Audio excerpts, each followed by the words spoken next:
Գարեգին II ամենայն հայոց հայրապետի և 6 եպիսկոպոսների նկատմամբ քրեական հետապնդում նախաձեռնելու որոշումը դատապարտող հայտարարություններով հանդես են գալիս թեմակալ առաջնորդներ, վարչականներ։ Ամերիկայի Միացյալ Նահանգների հայոց արևելյան թեմի առաջնորդ Մեսրոպ եպիսկոպոս Պարսամյանն ու թեմական խորհուրդը մտահոգություն են հայտնել հայոց հայրապետի դեմ քրեական հետապնդման գործի առնչությամբ և նշել Հայաստանի Հանրապետության և Հայ Առաքելական Սուրբ Եկեղեցու հանդեպ հարգանքը մերազգային կյանքի անփոխարինելի սյուներն են։ Նորին սրբությունը օրինականորեն ընտրված և օծված հոգևոր առաջնորդն է ընդհանրական հայ եկեղեցու, որի կյանքն ու կառավարումը սահմանվում է եկեղեցու սուրբ կանոններով և եկեղեցական գործընթացներով։ Հայաստանի Հանրապետության Սահմանադրությունը Հայ Առաքելական եկեղեցին ճանաչում է իբրև ազգային եկեղեցի և հաստատում նրա ինքնակառավարման իրավունքը։ Ուստի եկեղեցու կառավարմանը, կարգապահությանն ու առաջնորդությանը վերաբերող հարցերը պատշաճորեն ենթակա են եկեղեցու սեփական կանոնական կարգին։ Եկեղեցական կառավարման հարցերը աշխարհիկ դատարաններում ներկայացնելը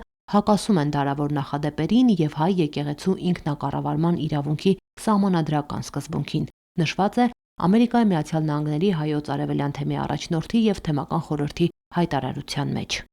Կանադայի հայոց թեմի առաջնորդ Աբգար եպիսկոպոս Հովակիմյանն ու թեմական խորհուրդը ևս դատապարտելի են համարել Հայաստանի Հանրապետության իրավապահ ու դատական մարմինների կողմից Գարեգին II ամենայն հայոց կաթողիկոսի նկատմամբ քրեական հետապնդում նախաձեռնելու որոշումը։ Հայտարարության մեջ հիշատակվում է Հայաստանի Հանրապետության Սահմանադրության 18-րդ հոդվածը, որով ճանաչվում է Հայաստանի Հայ Առաքելական Սուրբ Եկեղեցու բացառիկ առաքելությունը հայ ժողովրդի հոգևոր կյանքում, ազգային մշակույթի զարգացման և ազգային ինքնության պահպանման գործում, ինչպես նաև երաշխավորվում եկեղեցու ինքնակառավարման իրավունքը։ Այս սկզբունքը համահունչ է նաև միջազգային իրավունքի հիմնարար նորմերին, մասնավորապես Մարդու իրավունքների համընդհանուր հռչակագրի, Քաղաքացիական ու քաղաքական իրավունքների մասին միջազգային դաշնագրի և Մարդու իրավունքների Եվրոպական կոնվենցիայի համապատասխան դրույթներին, որոնք պաշտպանում են կրոնական կազմակերպությունների ինքնավարությունը և պարտավորեցնում պետությանը ձեռնպահ մնալ դրանց ներքին կյանքին միջամտելուց։ Հետևաբար եկեղեցական կարգապահության, նվիրապետական կառուցվածքի կամ հոգևոր կառավարման հարցերը քրեական կամ քաղաքացիական իրավասության դաշտ տեղափոխելու ցանկացած փորձ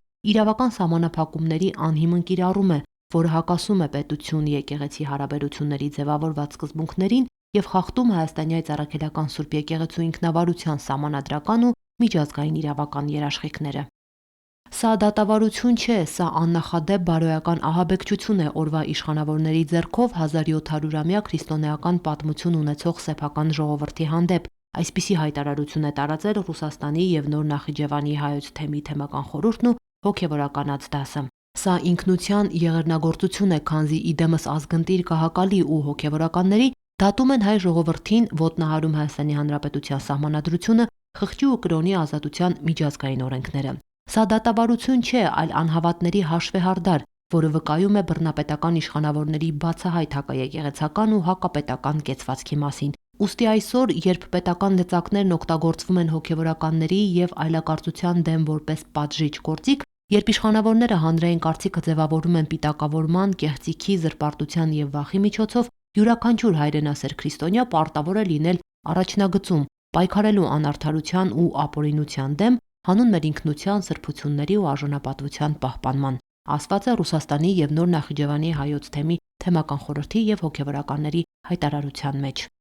Հայաստանի Հայ Առաքելական Սուրբ Եկեղեցու, Արգենտինայի և Չիլիի թեմի կենտրոնական վարչությունը ևս իր հայտարարությամբ շեշտում է. դատապարտելի է այս ծանր միջամտությունը Հայ Առաքելական Սուրբ Եկեղեցու հոգևոր գործունեությանը և սրբազան առաքելությանը։ Սա սահմանադրության մեջ նվիրագործված պաշտամունքի ազատության, եկեղեցու ու պետության տարանջատման սկզբունքների անընդունելի խախտում է։ Կոչ ենք ուղղում Հայաստանի Հանրապետության կառավարությանը անհապաղ զերծ մնալ հակաեկեղեցական գործունեություն ծավալելուց և հարցերը փորձել լուծել փոխադարձ հարգանքով և մեր ժողովրդի ազգային հոգևոր ավանդույթներին համապատասխան։